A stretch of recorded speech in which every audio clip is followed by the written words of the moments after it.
Kill me! I'm here! Kill me!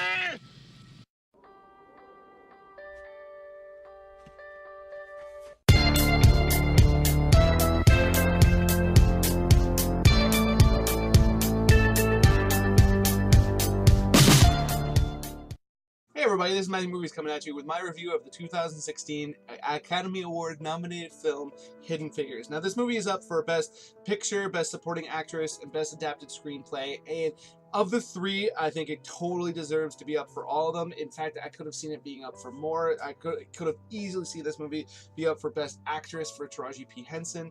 And that is, to me, this movie's biggest strength by far is its acting. I think it definitely deserves to be up for Best Picture and Best Adapted Screenplay because I do think it's very well-made movie. It's shot beautifully. The story is written fantastically. It really hits all the important beats of the story, but it doesn't get mired in like too much of like all the math and all that kind of stuff. It gives you a very good idea of just how important Taraji P. Henson's characters was, and same with Octavia Spencer and Janelle Monáe, I think is how you pronounce her name.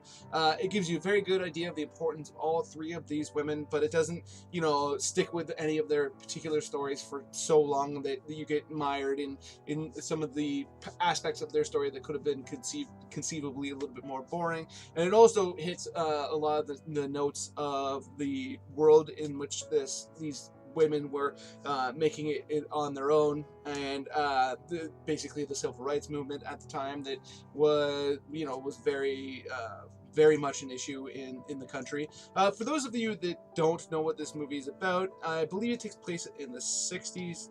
Don't quote me on yeah, 1961 is when it starts, and it focuses on three women who all worked for NASA, and how they basically fought to have more prominent roles and have a more important basically position in the company. Taraji P. Henson plays basically like a math wizard who gets brought in to check up on the math of a lot of white men, some of whom do not take kindly to her being there and checking up on them. And then Octavia Spencer plays basically a manager of a bunch of women who were brought in, and they're called computers because of their math skills. And it was all a group that at the time were referred to as like the colored math squad or something to that effect, and gives you an idea of the world in which they lived in. And she's fighting one for the women that are under her charge, fighting for them to make sure that they keep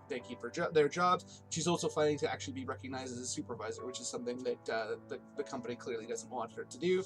And then Janelle Monáe is a woman with a great deal of passion for engineering, and she's fighting to become a NASA engineer. But in order to do that, you have to get a certain level of schooling, and the only schooling in her area that she could conceivably go to in order to complete that is a white school. So she's fighting to get admittance into that. So you have these three women who all have their stories are very concurrent, and like they all are friends with one another and support one another, but they all each are fighting their own separate battles. And it's very interesting to see how they all went about it.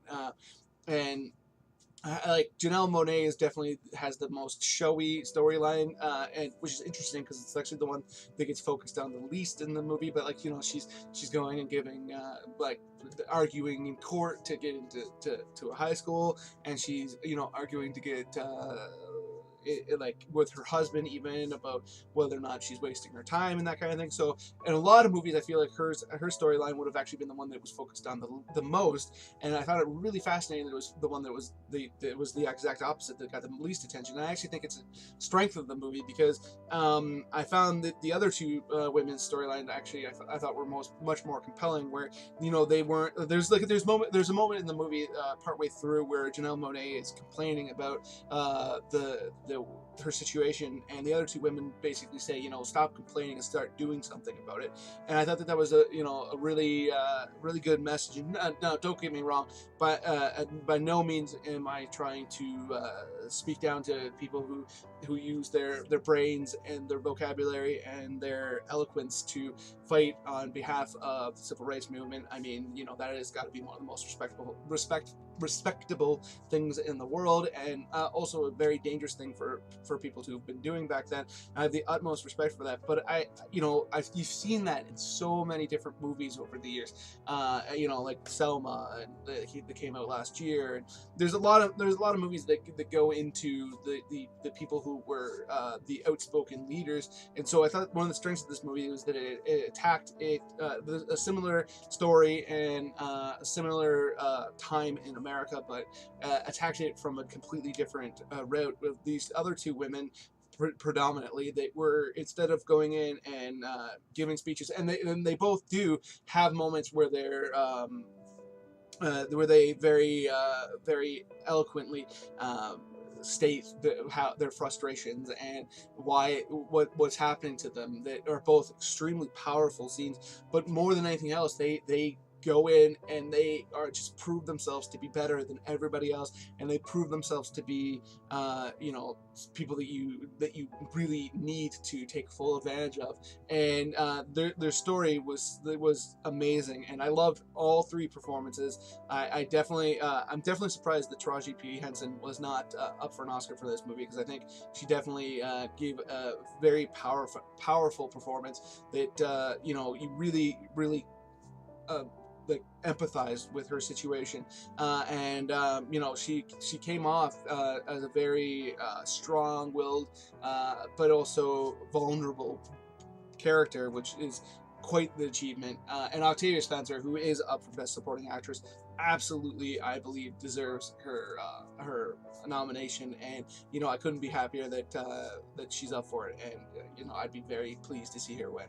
So those are my thoughts on Hidden Figures. Let me know in the comments below if you saw it, what you think of it, what you think of the story, what you think of what I said about how it kind of told in a different light than a lot of the civil rights films that you see, and why I think that's a strength. And other than that, please hit that like button. It does awesome things for my channel. Please hit subscribe. I absolutely love talking to you guys about movies, and it's going to make it a lot more likely that you'll stick around and check out what I do. So I'd be very, very appreciative, and hit that notification bell if it'll let you know whenever I put out a video. And it's just awesome to have your guys' feedback. So I'd be very, very appreciative. Other than that, have yourself a nice day.